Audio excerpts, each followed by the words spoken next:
Hello guys, welcome back to my channel. I'm your humble one and only Obinna, and in today's video we are going to briefly be talking about foundational Black Americans. And according to Tariq Hashid, foundational Black Americans are Black people who already existed in America even before slavery.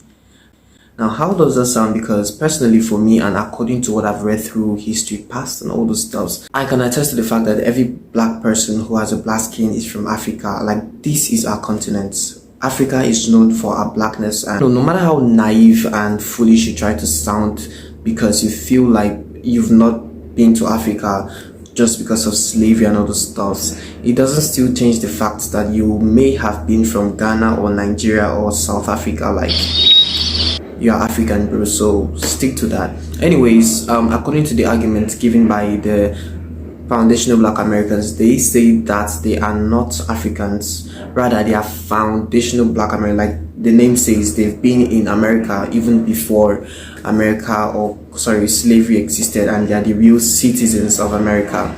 Now, why did the clash happen between Africa and foundational Black Americans? Now, foundational Black Americans came out to say that they have an issue with immigration. They actually made some kind of lamentations that immigrants probably come to the country and take advantage of the resources they built and the freedom they fought for, get better education, get better jobs, take their jobs, make the money, get a good life, and doesn't really relate to what it means to be a Black American, which I have to give them the props for the hard work, for the freedom fights and everything they've all done for Black Americans, because definitely it is not for the white people. The issue of you saying you did these things for immigrants, I don't really support that, but I understand what they're trying to say anyways. It's more of us, or we as Black people, fighting white supremacy, which I totally understand.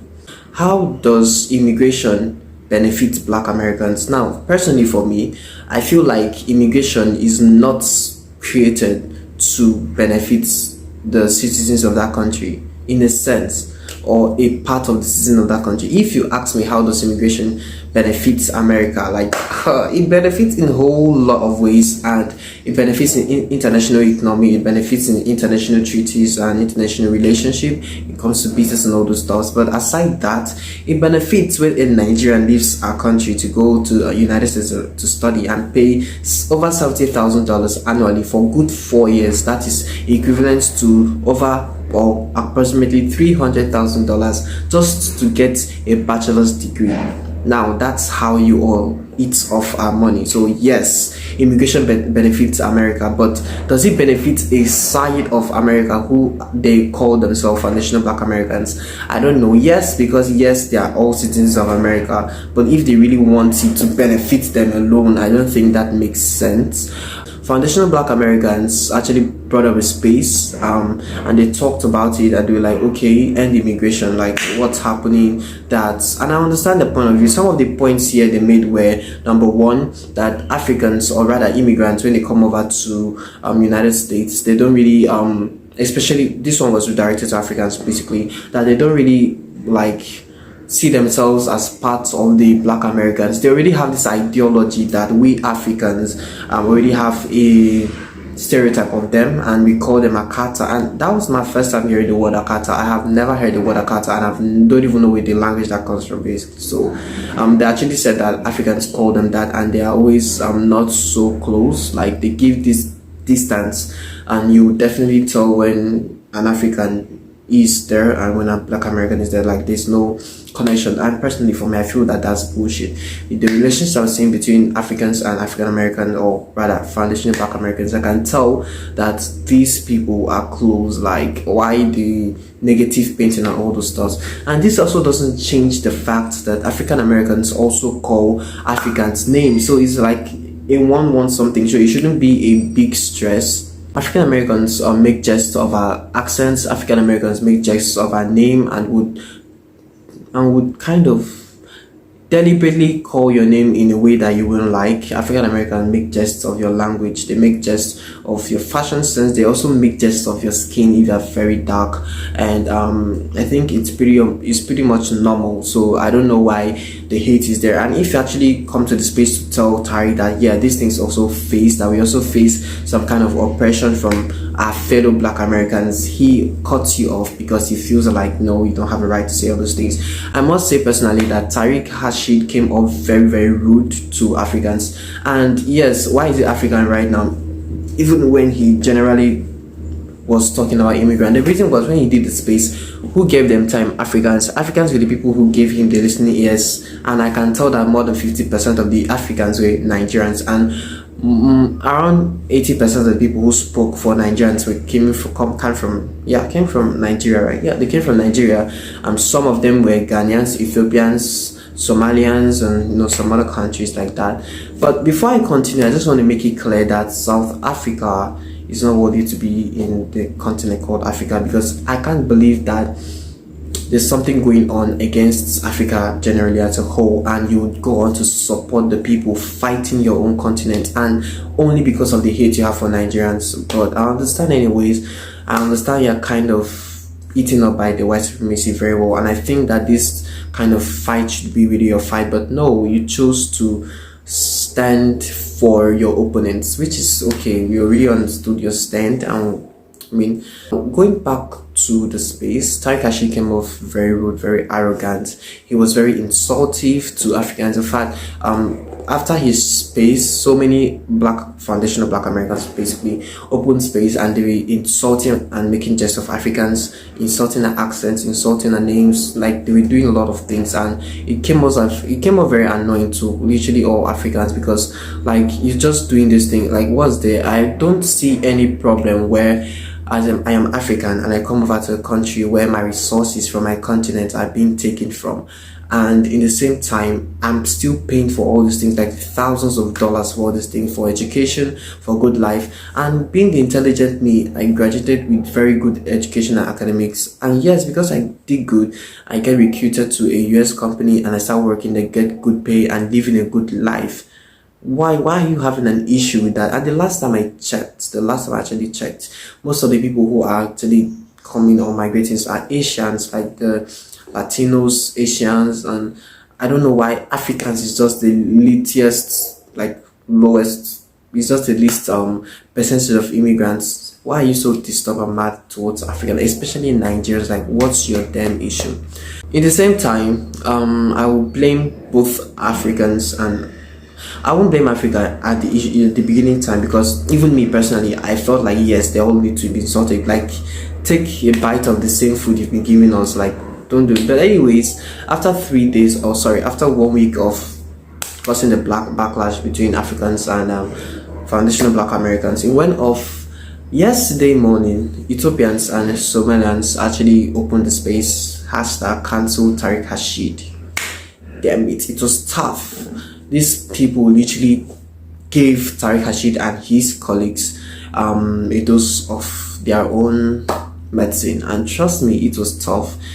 These people, I don't understand this space, because I wasn't on space. I just came on Twitter and I saw people talking about it, and I was like, okay, what's happening here? And people were saying that everything was just directional towards foundational Black Americans, but in the same way, people were saying that they generalize it to also other Africans, that they don't see themselves as Black, but they see themselves as Arabs. Like, that's another set of foundational Black Americans. So I don't know, this generation is having too much opinion are just being allowed, to the point that even foolishness is beginning to be normalized. Like, if that is what they did, then they should join the League of South Africans to get exempted from Africa and create their own continent. But if that's not what they did, I also support them in a sense, even if they went out too hard. Like, when I listened to some clip out of the space, I was like, okay, this was too harsh, like, you understand me? But at the same time, I felt like Tariq Rashid deserves it, because like, this man don't give a shit. Like, literally, you could even be 80 years old and you're talking and he will cut you off, he will insult you, and he would be unapologetic, which is very annoying, which is very rude of him, knowing that he has people that probably looks up to him. Like, why can't you live an exemplary life? Which is, I don't know. But anyways, that was just all of it. So in conclusion, there's not been any substantial reasonable conclusion. So everybody is just still in clashes. Americans or foundational Black Americans are not in support of Nigerians, neither are they in support of Ethiopians or Somalians or Africa as a whole. Neither are they also in support of Jamaica, because it actually hits Jamaicans, it actually hits Caribbeans. Say Rihanna did this, Nicki Minaj did that, blah blah blah blah blah, lamenting and crying. This is my opinion on all this issue. First off, let's talk about the foundational Black American.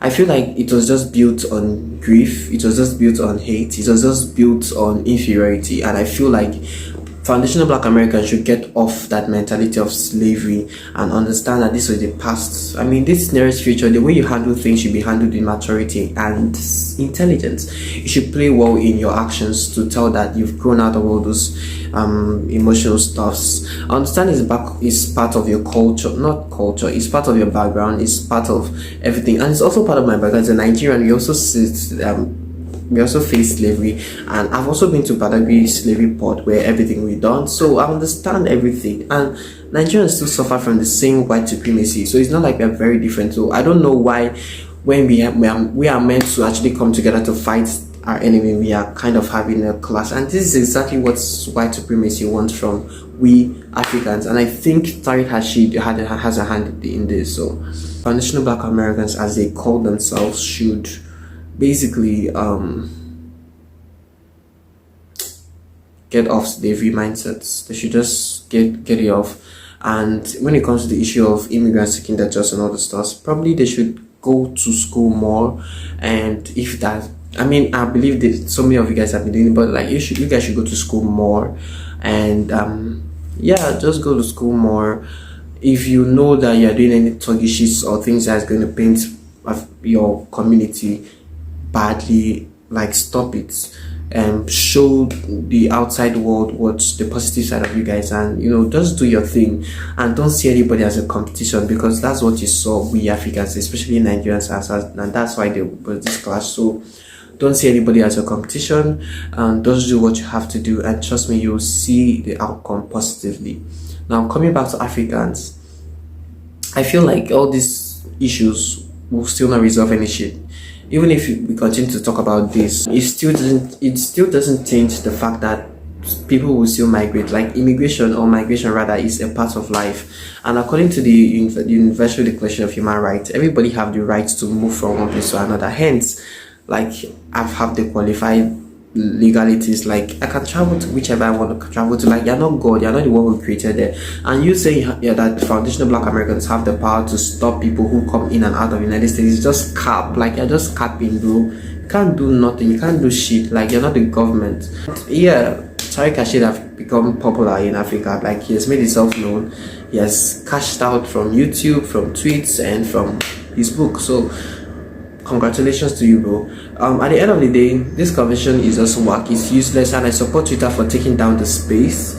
I feel like it was just very unnecessary, and the outcome, indeed, we can see is very negative. So it should just end. I feel every black man should just come together and understand our movement, have one common interest, and fight for it alignedly, like in alignment, if we need a positive result. Because if we keep on doing this thing of crisis, it's not going to work for any of us. Thank you for watching this video. What's your opinion on this? Tell me in the comment section down below. I try as much as possible not to be biased, but quite diplomatic. So if you see anything quite offensive, know that I come with a good heart. If you have any hate comment for me, like, it's not going to enter. Like, I don't give a fuck. But in the same time, take a chill pill and don't be too hard on yourself. Do what gives you happiness and forget it. If you have the money and you're in Africa, you have the money, go out there, go to United States, go to Canada, go to UK, and have your quality education. Like, nothing should stop you from improving yourself. Nothing should stop you from getting a good life just because one set of people do not want you to. Also, if people give you hate comments, just ignore them, because remember, silence is the best answer for a fool. You do not need to give them attention they do not deserve, because obviously they need or seek attention. That's the end of this video anyways. Thank you. Smash like this video, subscribe to my channel, and check out my previous video. I'm beginning to start a series where we talk about societal issues concerning Africa, especially Nigeria. So if you love this type of things, smash like to my video, subscribe to my channel, and Turn on your notifications. Bye.